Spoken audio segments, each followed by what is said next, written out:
Previously on Dungeonbreaker. Cast sleep. One of them, immediately, its jaw drops open. He goes and snores. And he casts Entangle. One of them manages to sort of do a barrel roll out of the way. The other three are grabbed and yanked straight back down into the surface of the lake. What I'd like to do is tell it to follow the taxidermy creature. Okay. Which I'm then going to yeet into the propeller. Warboss kind of goes poof, and is spattered in gore. I'm going to use my wild magic surge to try again. That does hit. Okay. I'm going to need to roll a d4. Yep. And don't roll a 1, right? I just rolled a 1. A unicorn controlled by the DM. Momentarily distracted by the unicorn, who I call Alfred and who I've seen before. Alfred makes a mean Manhattan. Montebank walks in, and she goes, "Well, meet back here, because there's just one little minor formality I could do. I could use some help with before we reach the cathedral." Could I do an insight check on her when she says a minor formality? Yep. You think about it, you're like, she's a cliff-top adventurer, and she is being euphemistic. This is almost certainly extremely dangerous. She, without moving her head, her eyes flick to you, and she tips you a wink. I hold up the shot that Warboss gave me earlier, sort of nod to Warboss, nod to her, a kind of wink back, but internally, I'm panicking a little bit again.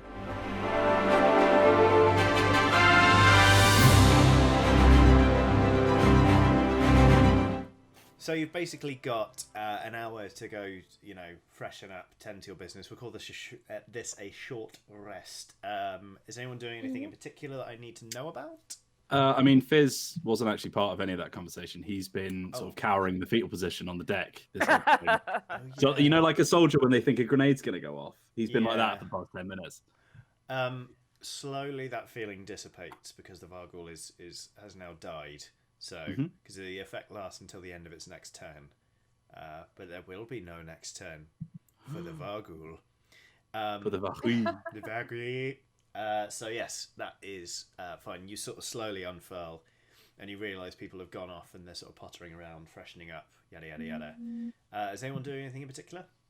Are the Vargals like rotting, like decomposing heads? Did you say? Yeah. So basically, a Vargul, if anyone is incapacitated and they get kissed by the Vargul, they become cursed. They lose a point of charisma after each hour as their head takes on fiendish aspects. When the cursed target's charisma becomes 2, it dies, and its head tears from its body and becomes a new Vargul. So if you were to eat a strip of Vargul meat, it would be cannibalism of human meat. Yeah. Potentially. Okay, Yeah. I won't eat the Vargul. Okay. That doesn't sound like you, Morvos. He's not, he's got some taste, but I figured there was quite a lot of kind of barbecued Vargul around due to fire bolts and spirit There is chimneys. a lot of barbecue Vargul around. But I think that's not in Morboss's wheelhouse. No. I mean, there's one that's sort of like skewered on a bone as well that might look quite gastropub. Set on a chunk of slate. Sheesh Vargul. Baby, I can pay to a kiss from a barbecue Vargul. You can have inspiration back for that. So, in fairness, Amelia, she takes one of the Varguls and she throws it in a very, very large pot that is on the stove in the galley on the ship, and it seems to be, it's kind of like Quint in the age-old ballad of Jaws, just sort of boiling down the bones in order to mount them as trophies. So she's slowly boiling the flesh off of Vargul, which is a thing, I guess. What's everyone else doing? Tim is going to check that Cisco is okay. Oh yeah, I forgot about Cisco. Cisco slept through that whole thing. Oh wow, very impressive. And I guess he's just going to go back to sleep in Cisco's little... Perfect. Yeah. I spent that whole hour grooming myself. Yeah, fair enough. You got a lot of Vargul spittle on you as they tried to bite you. Cisco eats the barbecued Vargul that got kicked across the room by a unicorn. Cisco has that. What a sentence. Like crunch, crunch, crunch. That's what Cisco does. So if there's no more pressing business, sort of after about an hour, everyone reconvenes in sort of the main room, where you find Amelia Montebank standing over a large, very, very large, trussed up sort of parcel of canvas. And she goes, everyone's here, great! And she throws open the canvas to reveal this enormous mound of silk. And she puts her hands together, rubs them with anticipation and glee, cracks her knuckles and says, "Who's going to help me disguise the Zeppelin then?" Oh, me. I've got a disguise kit.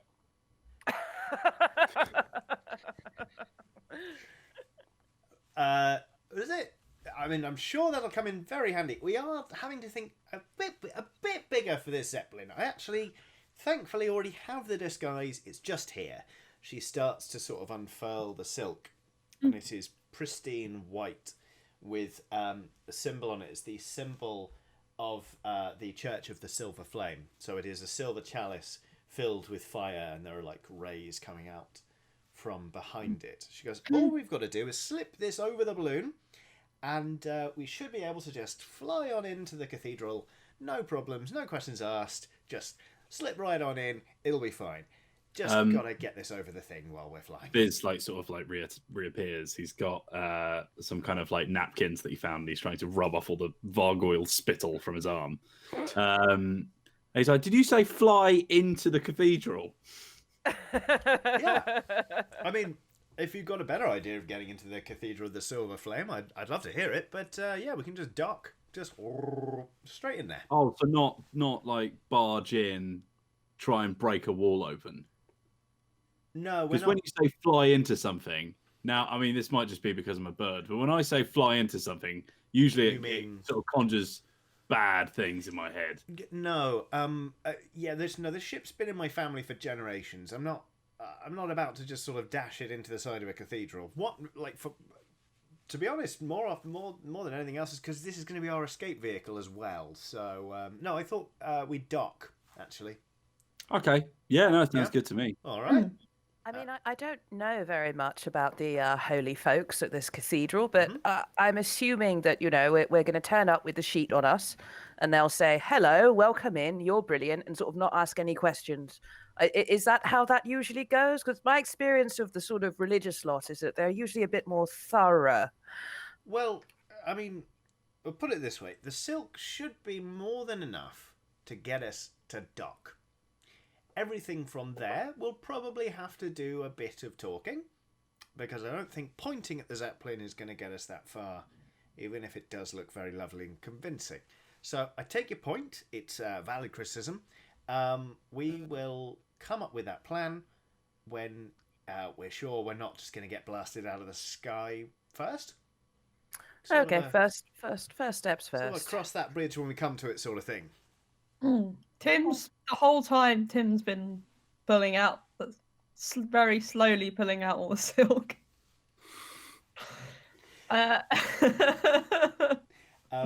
Amelia's just watching with like a serene smile on her face, just like, yeah, bit of an operation, the whole silk bit actually. To be honest, I'm starting to wonder what I would have done if you weren't here. Probably would have died, thanks to the Vargals actually. But since you are here, just need just a few volunteers to climb over the whole, the balloon and just stretch the silk over. I'm good at climbing. Yeah, Tim's gonna help as well. Okay. Eric is definitely not going to help with the clambering on the edge. Yeah, it's like a pregnant pause while everyone sort of weighs up the thing, and Eric does not look plussed about this. Morbos, Fizz? Absolutely not. Morbos just returns to the bar But he also looks at Mist and is just like, "Mind your claws, cat." That is a point. How good are you at climbing without the claws? Never tried. Well, I'm good at jumping and things though. great. I mean, I wager you've never climbed all over a Zeppelin while it's also in flight. So there's a first time for everything. May as well just tick off as many boxes as we can in one, eh? B, C, D, E, F, G. Right, Fizz. How are you doing? I understand if you don't want to. Apart from confused and slightly scared, I reckon I could probably help out by just being in the background. I've got I'm sure you've heard of it. You're a renowned adventurer. I've got a spell called Featherfall. So if anyone slips, zap. Oh, okay, more Easy of peasy. more of an overseer role. Yeah. Alright. Yeah. Okay. Yep. Fine. All right. It's because of the bird. Tim, Yeah. Tim's gonna march off carrying some of the silk out the door. So precious. Okay, so everyone, Morboss and Eric, you can do as you see fit. But Montebank leads the others outside. She sort of bundles up the silk in her arms, and she dumps it outside and sort of arranges it so it's in one long line. And you're looking up at the sort of the belly of the sort of the balloon that's suspending the gondola. And basically she says, okay. She says, okay, here's the plan. Mist, I need you to just hold on to this edge. I need you to climb up onto the balloon and get sort of on the far side of it. Sort of like if you know, like sort of the 2 o'clock of the balloon, if you will. From there, I just need you to hold out an expanse of silk and wait for Tim. Can you do that?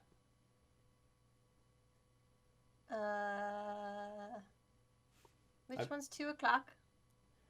I'm not hearing a no.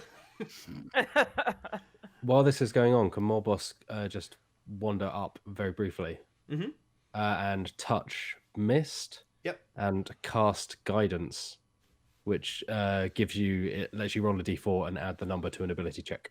It's just like, don't kill us, or at least don't kill me. Okay. She explains to you sort of where she means with vis-a-vis 2 o'clock. She sort of goes, oh, yeah, sorry, idioms.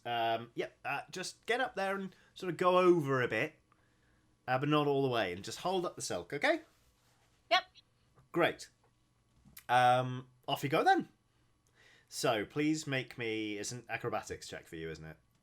That's probably your highest. Or athletics. Whichever's anyway. higher, I guess. Acrobatics is. It would be acrobatics, I think. Oh, that's a nat 20. Nice. Plus 5. You absolutely nail it. Like, describe how Mist sort of gets the silk half pulled up over the balloon. So am I climbing up a rope and then over the balloon? Is that right? Yeah. So you've got sort of the guy lines that the Vargals were chewing on. You sort of go up one of those, and then you've got the body of the Zeppelin, which if it's this bottle, you're sort of the ropes are there. You go up and you're pulling the silk over it until you're getting to about here. Okay. Okay. Yeah. Yeah. Okay. So I just climb the rope really like super fast, like you barely even see me go up it. And then when I kind of get to the top, I kind of like do my wiggly butt thing, and then just kind of do a big jump up to the top. Mm-hmm. And I think I slide like in a cool way across to where I need to go. Nice. Okay. So, in no time at all, it is genuinely very impressive.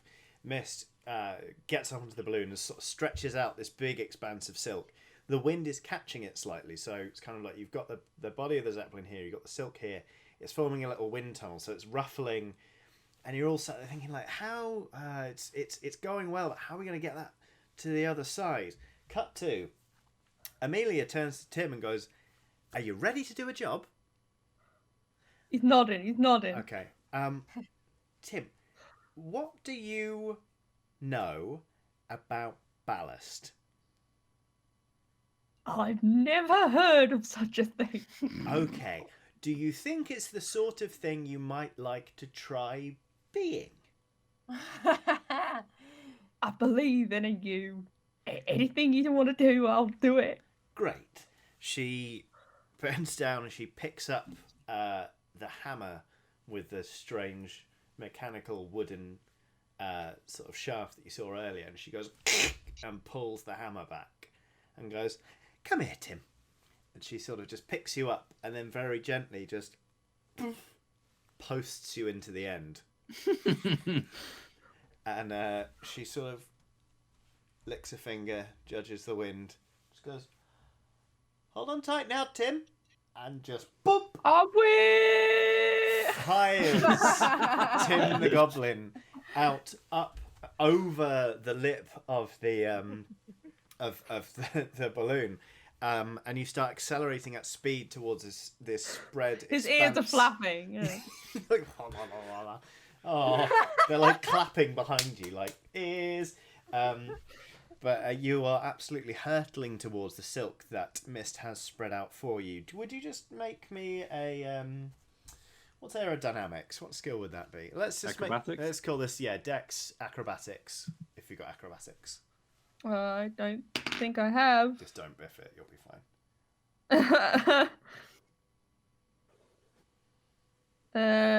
Ugh. What is That's it? a 9. It's fine. It was a good shot. You only had to beat a 5. I just didn't want you to biff it entirely. Okay. So, Mist, you can't really see much because you're spreading out this silk, but you hear just this pooh, and then like the faint clap of goblin ears, and then you hear like, "Oh my goodness," as Tim like barrels into this spread silk and pulls it down over the zeppelin.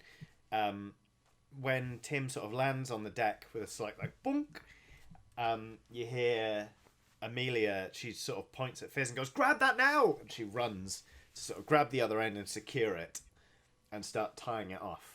Are you helping Fizz, or are you just sort of still doing a foreman thing? Is he plummeting towards the ground? Tim? Yeah. No, Tim's fine. Tim got caught in the silk and sort of slid down the balloon. Tim's on the deck. She just wants you to secure the silk. Oh, no. There's no humans falling, so that's... Well, not humans, but you know what I mean. There's no people falling, so that's not the job that I tell them I'll do. Yeah, that's why I asked. I assumed as much. Yeah. I'm just sort of leaning against the thing like, yeah, just give me a shout if you need me. I'll be here. But only for that one thing, of course. Yeah. Okay, so Amelia ties off the silk. It takes her a little longer than normal. It nearly gets away a couple of times. She sort of turns back and goes... Sort of looks at Fizz. It's like, "Well, that worked, didn't it? Thanks so much, Fizz." You're welcome. Anytime. Yeah, great. Well, she pops her head into the room where you two are enjoying a fine drink, or Naturally. Yes, definitely a drink. Although I would like to. Do I have any awareness about the ropes that have been broken? none of the ropes were broken before. They're just sort of gnawed on, so they're a bit frayed. Okay. If I'd like to cast mending on those ropes. Lovely, yeah. If that would work. Yeah. Sort of spruce up. So I do a sort of I do some I can never say it. Prestidigitation. Prestidigitation. That's how you say it with a B. Then basically clean myself, clean myself. Mm-hmm. Do a bit of cleaning around the kind Lovely. of bar, and then mend the ropes. Great. So And then pour myself a really big drink when I'm done. the chandelier, needless to say, is completely beyond repair. But you manage to secure the ropes, and everything gets a bit of a clean. And indeed, Amelia sort of walks in and claps you on the shoulder. It's like, "Well, looks like we're all set. I want to thank each and every one of you for your help during that difficult phase of our journey." Anyway. I'm still on top of the balloon. At this moment, Tim also runs into the room, out of breath, and he says, "I've never felt so alive." Amelia, it's like, okay, we are nearly there, in fact. So if everyone just wants to come with me, I will show you our destination. Mr. stays on the balloon until somebody tells her to get down. So okay, you can see it anyway. So the rest of you, she leads you forward into the cockpit and sort of points, and you see you've long since passed the edge of Lake Galifar, sorry. Gallifrey. You are well over the land of Thrain, and you see Flamekeep coming up. You've never seen Flamekeep before, but you're like, this could only be it. It is a pristine white city. All of the buildings are made of this really unblemished stone that shines in the late afternoon sun, and atop it is this enormous cathedral stretching up to the sky with this massive spire, but also lots of other towers and crenellations. And you notice there is actually a lot of air traffic over Thrain. Some of it is sort of milling around at low altitudes, to sort of over the houses and stuff.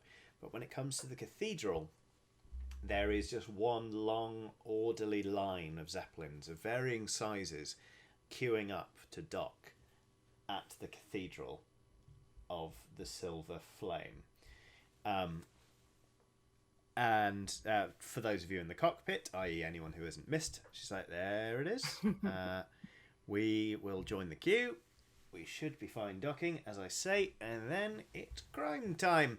Now, she sort of looks at Fizz as she says, "It's like, I don't want anyone getting ideas of a particular grandeur about this job. We're not looking to rob the main vault, because that's simply above our pay grade. However, we do have a target in this endeavour.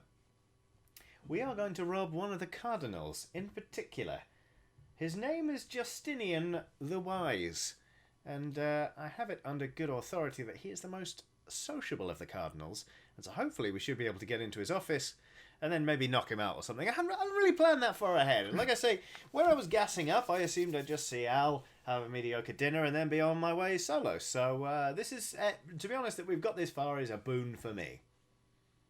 Honestly, Amelia, it doesn't sound a whole lot more, complicated than most of the plans that we seem to have as well. So, yeah, let's do it.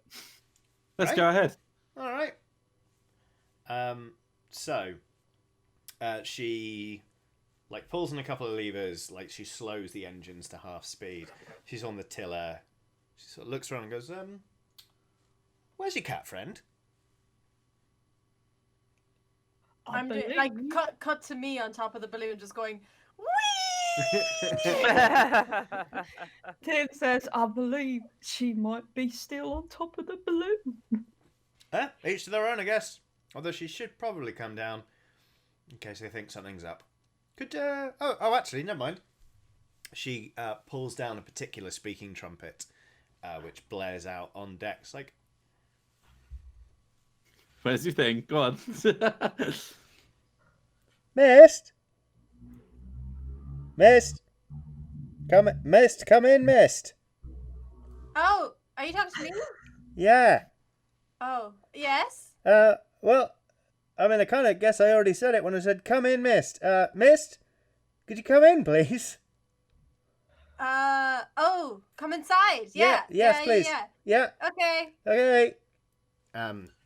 So she'll be right in. And sort of Mist descends and enters the Is cockpit. she going to be like one of those cats who just sit outside the door for ages and then you open the door? You And shut you're the door and they "Oh." meow, and then you open the door and they just stand there. Yeah. I use thaumaturgy to make the noise of someone banging a tin of cat food with a fork. I'm straight in. I come out of nowhere. I'm just like, yes. So Montebank's finding it quite hard to keep the tiller steady, given that there's an entire tabaxi weaving in between her legs. But she slows down eventually, and you are indeed in the queue. A lot of, basically all of the vessels you see are proceeding in a very slow, orderly manner. and they seem to come up to an invisible point that everyone somehow knows. Where like there's the queue here, and then one ship will pull away, go a certain distance, and then stop and be inspected. And then there's a flashing light on the cathedral which signals, it blinks white, and then the ships tend to proceed and they go into the dock. The dock is basically an enormous like tunnel, and you assume that there are berths inside, but there is one entrance in. You are probably it's a long wait, like it's about 45 minutes before you're anywhere near the front of the line, but eventually there are just 2 zeppelins in front of you. Is there a sort of like spyglass anywhere that I can use? Absolutely, yeah. Yeah, can I peep out what the people look like on the zeppelins ahead of us? It's going to cost you 1 silver piece. Sure. Oh, I see. Right. Sorry. Yeah. No, I put a coin in. Yeah. But yeah, let me just spend that on my character sheet. Yeah. The shutters open. It's rail mounted on the deck. But yeah. Sorry. What were you saying? You want to look? I want to have a look at what the people are wearing on the zeppelins ahead of us. To be honest with you, they look. A lot of them just look like normal, like ship's crew and dock workers. However, you do see one person. It looks to be some form of paladin. They're wearing sort of a shiny breastplate. And they're carrying a large ornate sword with like a white handle. And they're just kind of swanning around. They've got a cape. It's one of those kind of paladins, you know. I would like to cast Disguise Self. It's great. You look like a paladin. One of them Excellent. paladins, in fact. So you sort of when your silver piece runs out and the thing closes back up, you sort of push your way back into the main room. All of the hair on Mist's back just goes up. She sort of arches her back slightly and is like, "What the? Who's this?" I've got a plan, lads. They can hear the voice. Yeah. It's unmistakable. What's the plan? Well, miss, I'm glad you asked. Obviously, we've only ever pulled off one operation as a cohesive joint, so the only real experience we have is dressing up as someone who looks important and then just ruining everyone's day. So let's go with that one again. Yay! I get out my disguise kit and I like put together a disguise similar to what you're wearing. Papier-mâché paladin armor. Disguising yourself as a paladin. Okay, just roll me a d20. I just want to see how rubbish it looks to everyone else for comedic effect. That's a 16. All right, it looks pretty good actually. It's. I mean, you made a breastplate not even a week ago. This is old hat to you now. You like without even asking, you've built room for Tim the Goblin. Okay. Yeah, Tim's going right in there. Okay, Tim's tucked away. Morboss, Eric, are you making any efforts? I assume like Fizz probably reported back that there are people who are dressed normally on the other ship. Yeah, like ship crew outfits. To be honest, there's probably outfits around this ship. Yeah. Actually, there's a large laundry hamper full of like just basically Crew gear, adventurer clothing. I will go for my usual fancy rich outfit, but I will somehow make it slightly more holy. I'm not entirely. I suppose perhaps I take a more like humble aspect. I've got loads of piety. Exactly. There we go. Fizz has got it. That was great. Yes, Fizz. I'll use that. Yeah. It's basically the same outfit, but you've exchanged a wine-stained ruff for a dog collar. Morboss, are you doing anything in particular? I don't think I'm going to cast Disguise Self just yet. Great. Because I want to see what else is coming up. So I think Morboss is just going to step kind of back out the side, maybe behind. So do we know how the inspection is conducted? No. As in, have we seen people boarding the ships ahead No through the one telescope? boards. The ships just wait and they get the signal. You've not seen anyone fail the inspection. Okay. I'm going to. I'm just going to stand around a corner for the moment, out of the sight of any windows. Let's say I go stand back in the chimney. Yes. Okay. Retreat back to my safe space. Oh, sweet chimney. You are confronted by all of the graffiti you left on your last visit. I laugh at it. Yeah. I was going to say, now that you're not so angry, how does it stack up? You laugh at it. Yeah, Perfect. he's just impressed by his past self. He's like, oh, that's right. Fizz is a complete, and then abyssal Something speech. in abyssal, yeah. Okay, so Morbos, you probably don't see it when it happens then, but two ships in front of you, a ship sort of like goes out sort of slowly, like putters its way into the zone where the inspection seems to happen, and it pauses like any other. And sort of in watching the ships before, you've got used to the rhythm. You're like, it'll get the nod now.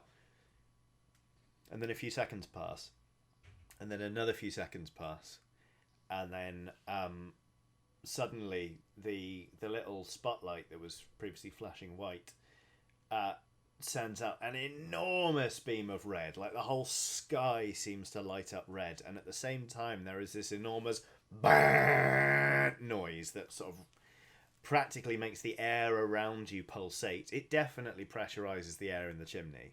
So Morbos, you're like, what the hell is going on here? At the same time, two spires, sort of either side of the dock, swivel. Turns out they're on like gimbaled arms, and they track over, and both of them at the same time just boom, shoot backwards, and the Zeppelin that was in the zone just explodes.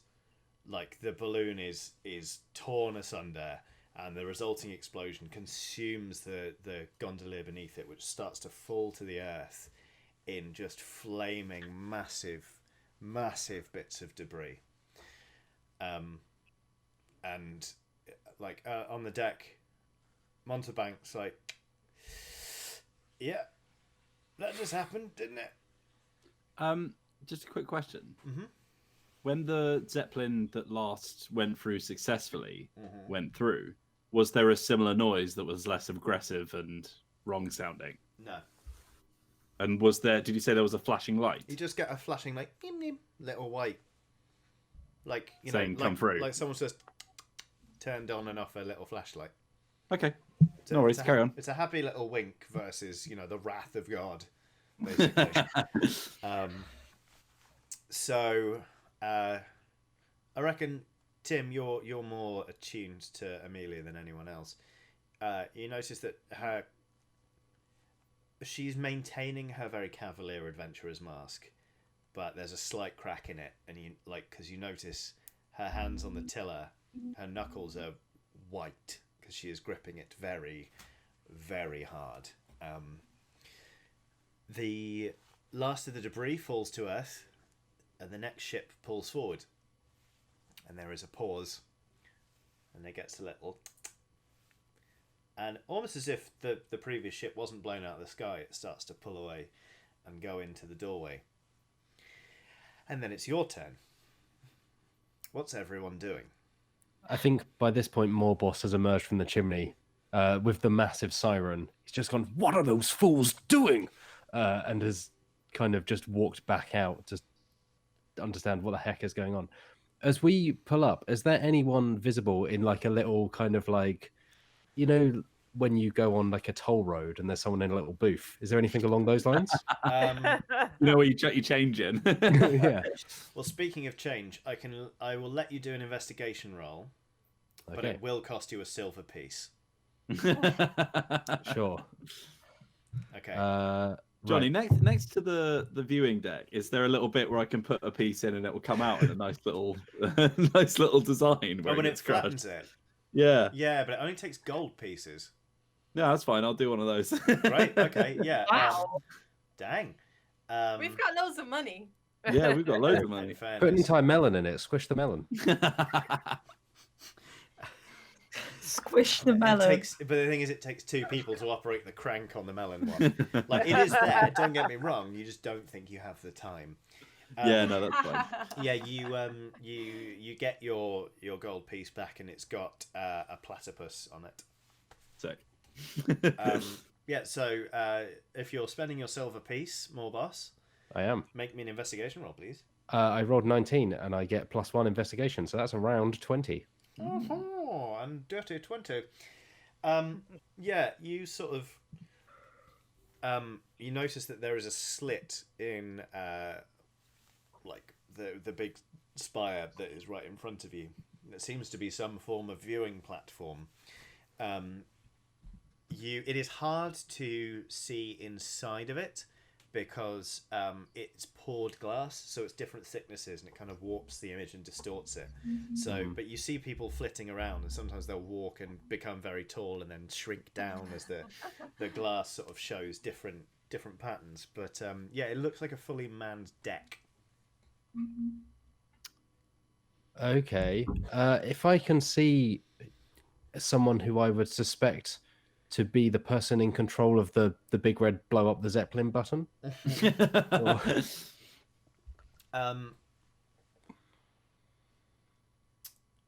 So, from a look at the place, you notice the spires, because they're still gimbaled down for the time being. It probably takes time to reset them. There is actually a little pod there on the side, and you suspect that there is actually a gunner in each one, and that the blart noise you heard is as much for them as it is for anyone else.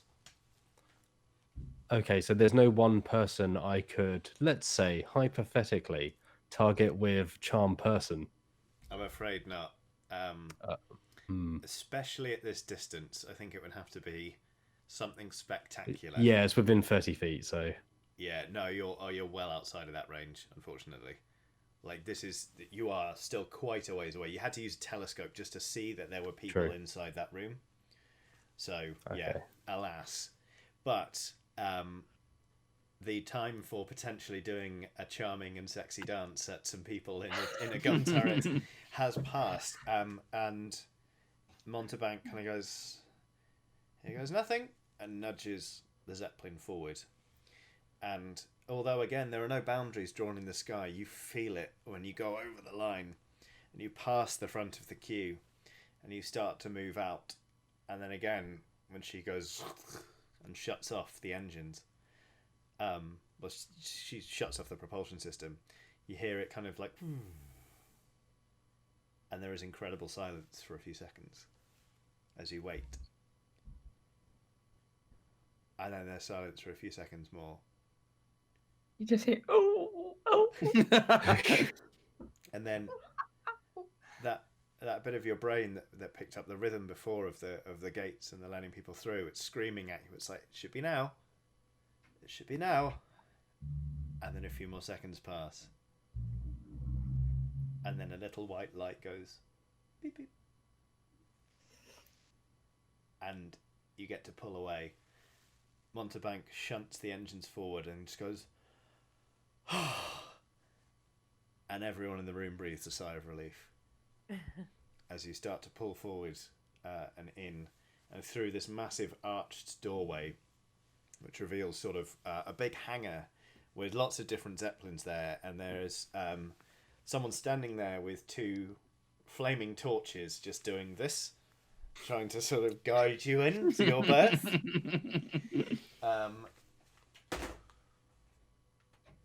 Yeah, Amelia is fine. She's clearly docked at ports before. Yes. Can I just say, out of character? Yeah. I not only had the spell Minor Illusion that could have been used to cast a red light, but also could have mimicked the exact sound of the giant air horn through one of the massive speaking pipes on the thing, and the temptation was unreal. You know what? As soon as you asked, was there another noise? I was like, here it comes. He's up to something.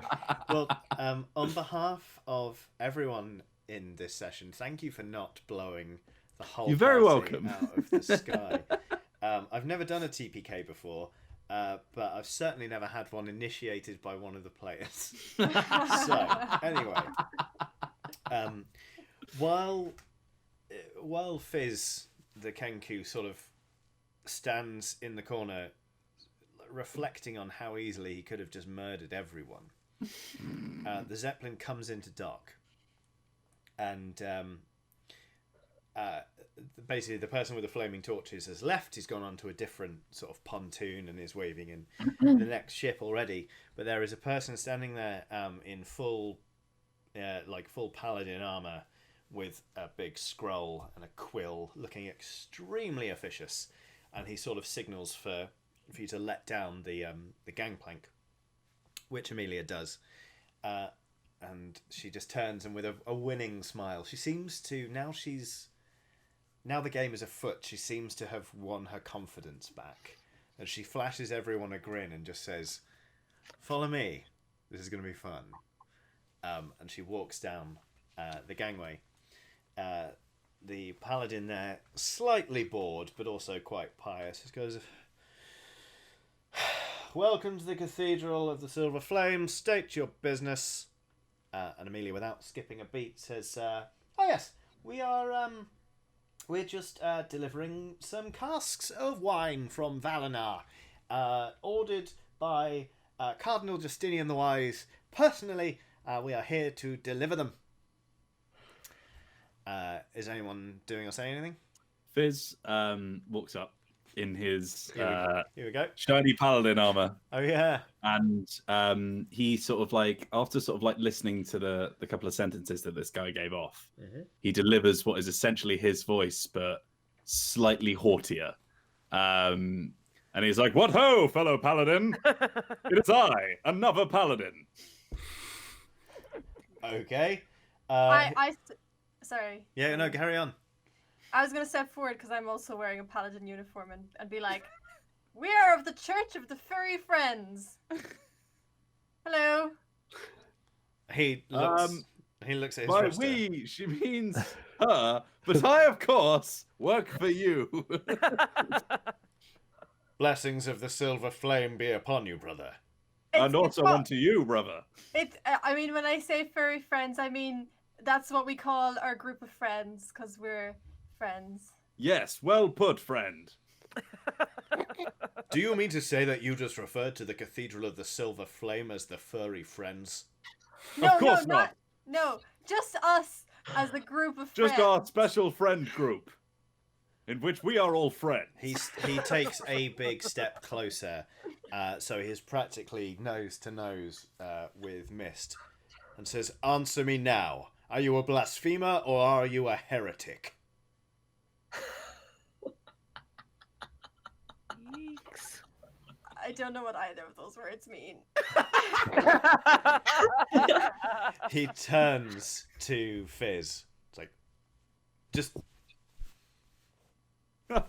Oh, just a fun joke between us paladins who very much enjoy jokes and fun, my brother. Yes, you can see that my friend here finds this all terribly funny. I, of course, mean own you the greatest respect and friendship and brotherhood. Fraternity, I mean. What is your name, brother? Why, of course, it is Palladius Diem. My name He turns. He's very interested. My name is Justinia the Dork. Oh, no. Well then.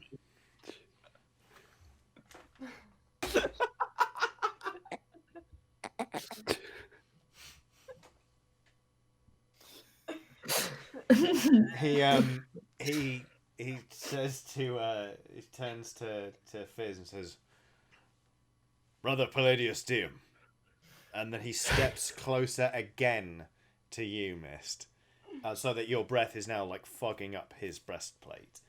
Says, "And to you, Justinia the Dork, I will remember these names, and when I ascend in the orders, mark me well, I will have you both scourged." And I would love to say that we remember your name as well. But if you have said it, then I've already forgotten it. Good day to you, sir. And blessings of the gold flame upon you. And I strut off. That's gonna be a charisma performance check, I think. Oh no. That is nat 20. Oh, ding ding ding. He Thank pauses the and sorry, Lord. carry on. What were you gonna say? I just said thank the Lord. Oh, Sorry. okay. That's wow, wheels. Oh boy. Phew. He watches you go, and then in a small and bitter voice goes, "Blessings upon you, brother." You hear from inside the breastplate. You blessings to you as well. And I whip out my puppet again. Oh no! No.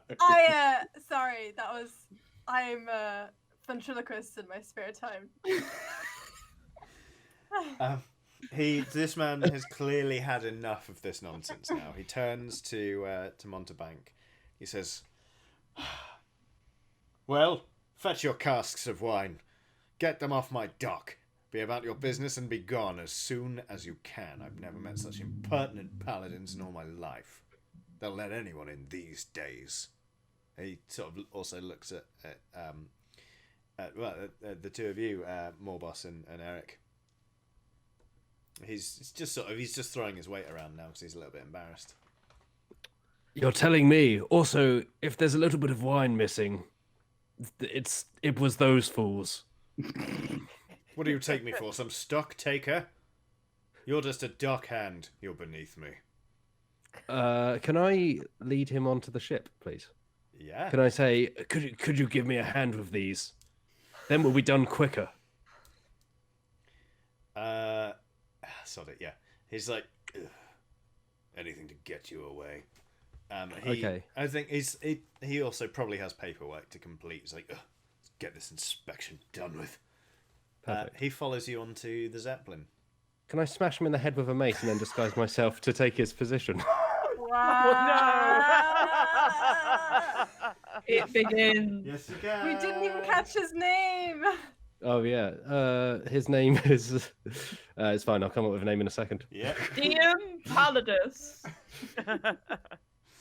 Oh man, give me one sec. I didn't roll stats for this guy. Cause, No, really? You should know better by now. Who could have guessed? Okay, so you're smashing the paladin in the face. Well, in the face or in the head? Well, I don't want to kill him. I want to knock him out. Okay, so you're trying to take him by surprise. yeah. He's presumably walking ahead to do this paperwork, and bam, Yeah. with the mace. Bam! Yeah. Okay. Make me an attack roll. You can have advantage. You're looking to beat a 12. Okay. Oi! Can You I have use my inspiration. inspiration, please? I just rolled a 4. Yes. You've got advantage already, right? Oh yeah, you've got advantage. All right, yeah, I'll reroll. That's a 3. I'll use my inspiration. Oh my god. Whoa. Morbos just takes 2 swings behind the stock. Sure, it's windy in here. Toupee flapping at the back. Toupee? Oh, okay, well, I guess I'll have to stick with that. That's a 6. Oh, wait, what do I add to? Wait, plus hit DC, right? So plus 2? It was. Either way, it's not getting there. Let's put it that no, way. It would be strength. Your strength bonus. Strength. My strength bonus is 0. Ouch. Morboss kind of is stalking behind this paladin. He raises the mace in both hands and goes, "Ah!" and goes, "Donk!" and brings it down on the shoulder of the paladin, where it is fully absorbed by his armor. It goes, "Dong!" and he turns round. He just looks at you for a hot second, and then sort of grins, and just draws a sword and steps back into a high combat stance. I say, oh, that's how we say hello in wherever we said we were from. Batarang. Just a friendly pat on the shoulder with a mace. Sorry, there was a bug on your shoulder. It's gone now. Well, Let me show you how we say hello in the Cathedral of the Silver Flame. And he swings his sword at your head, Morboss. And Okay. I think we'll end it there. Looks like Morboss has finally gotten in over his head. How will the gang get out of this one? Will anyone ever see through Mist's ventriloquist act? And will Morboss's head get its own spin-off series? Find out on the next episode coming soon to Dicebreaker. In the meantime, why not hit that subscribe button to make sure you don't miss out on the next installment of Dungeonbreaker, and check out some of our other videos on screen now.